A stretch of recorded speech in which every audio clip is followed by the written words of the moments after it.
Charles Gagne, one of the quieter guys I know, but skiing definitely speaks for itself.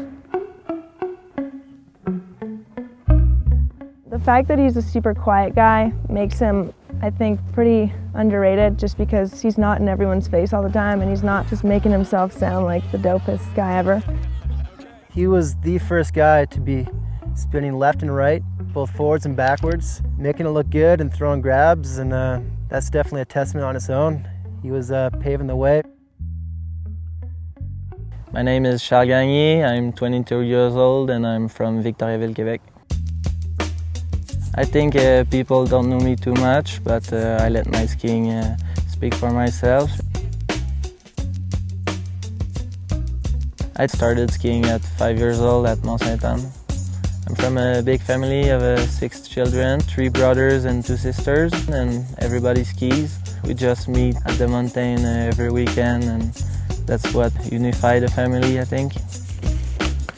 I knew when I started skiing that there was something I was going to do all my life. I was spending all my weekends there and just loving to ski. I started racing on the age of 7 years old and did that till I was 15 years old. I really started free skiing because I was looking up to my older brother Antoine, because he was doing stuff I never see anybody doing on skis. So he's the one that showed me all the tricks, how to do them, and I got a lot of inspiration from him. I went to Whistler when I was 15 years old, and that's when I started really doing twin tips and jumps. I was doing a lot of rails there, and I just see that not a lot of skiers were doing rails, so I thought that was one aspect of skiing that I could push, and I knew that's what I wanted to do. My first big break was at the US Open Slopestyle in 2003.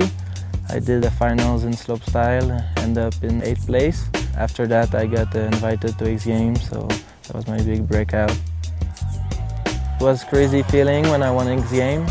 It was a dream for me to win that event because it's the biggest event in free skiing.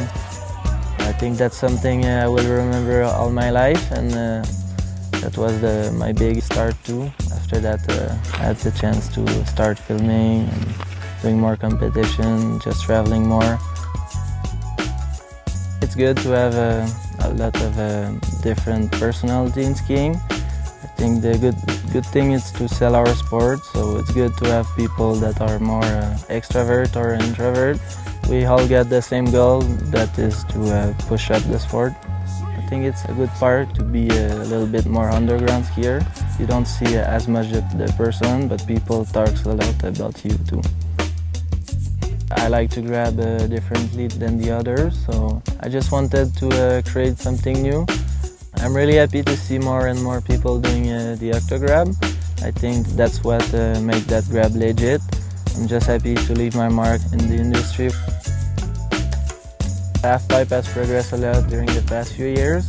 The guys are going really big now, doing really more technical runs. So I always like to do halfpipe when it's sunny, when I get a nice pipe, and just try tricks and don't get hurt. But it's a part in skiing that I'm more scared of. I'm more scared getting injured in the pipe than jumping or doing rails. I'm not as confident in that part of skiing, so that's why I'm not competing as much as before. I think the best place in the world for skiing is probably Whistler, because you can ski pretty much everything you want there, from powder to park to tree skiing. My best contest is probably at WSI. Pretty much every year, always a big crowd cheering for us.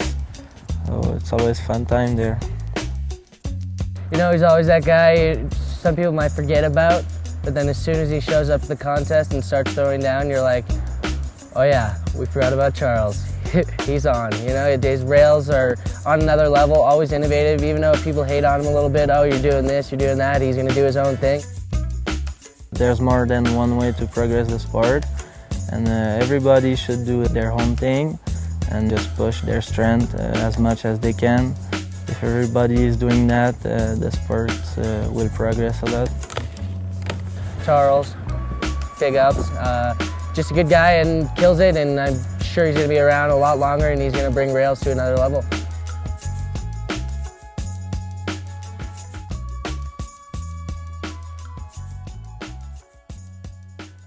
Next time on Salomon Freeski TV, we head to Switzerland for the Verbier Extreme. Oh, look the people, look the people. We all just started scrambling for our lives. Oh, no, no, no!